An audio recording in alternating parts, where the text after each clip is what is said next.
મિત્રો, હાઉસિંગ સોસાયટીઓમાં જે મેન્ટેનન્સ લેવામાં આવે છે કોમન ફેસિલિટીઝ માટે, એ સ્ક્વેર ફીટ પ્રમાણે લેવું કે પછી યુનિટ પ્રમાણે લેવું, એ બાબતમાં બહુ જ પ્રશ્નો થાય છે. અને દરેક સોસાયટીમાં આ બાબતમાં ક્યાંક ને ક્યાંક ડિસ્પ્યુટ હોય છે.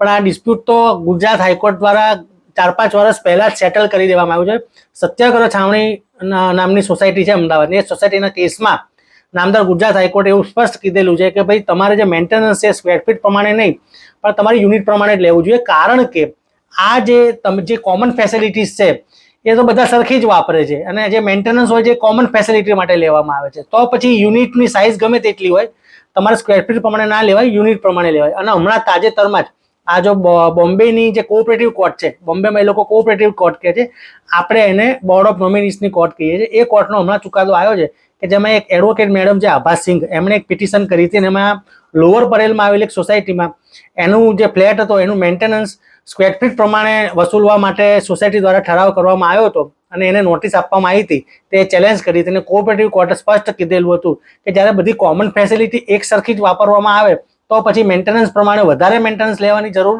નથી. ફ્લેટ 2 BHK નો હોય, 3 BHK નો હોય, 4 BHK નો હોય, પણ જે રોડ રસ્તા છે કે લાઇટો છે કે જે પણ ચોકીદારી સિક્યુરિટી છે, સીસીટીવી કેમેરા, એ બધા એક સરખો જ બધા વાપરતા હોય છે. વર્લ્ડ પ્રીમાઇસીસ કોઓપરેટિવ હાઉસિંગ સોસાયટી અને એનો જે કેસ છે એડવોકેટ આભાસ સિંઘ દ્વારા ફાઇલ કરવામાં આવ્યો હતો.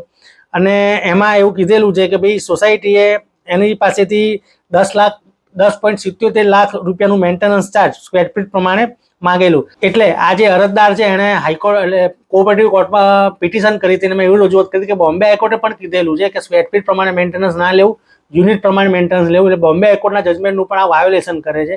એટલા માટે તમારે આ જે સોસાયટીનો જે ઠરાવ છે એને રદ બાતલ ઠેરવવો જોઈએ. એટલે આ બધું સાંભળ્યા પછી કોર્ટે એવું કીધું કે ભાઈ દરેક જે ફેસિલિટી હોય છે, કોમન રોડ છે, ઇલેક્ટ્રિસિટી, સિક્યુરિટી અને કોમન પેસેજ, એ બધું બધે સરખું જ વાપરતું હોય છે. તો પછી એ લોકો માટે સરખું જ મેન્ટેનન્સ હોવું જોઈએ, સ્ક્વેર ફીટ પ્રમાણે હોવું જોઈએ નહીં. તો મિત્રો, આપણી સોસાયટીઓમાં પણ આવા બધા બહુ જ ડિસ્પ્યુટ થાય છે. તો કાયદેસર રીતે તો તમારે કહેવાય ને કે યુનિટ પ્રમાણે જ મેન્ટેનન્સ લેવું જોઈએ.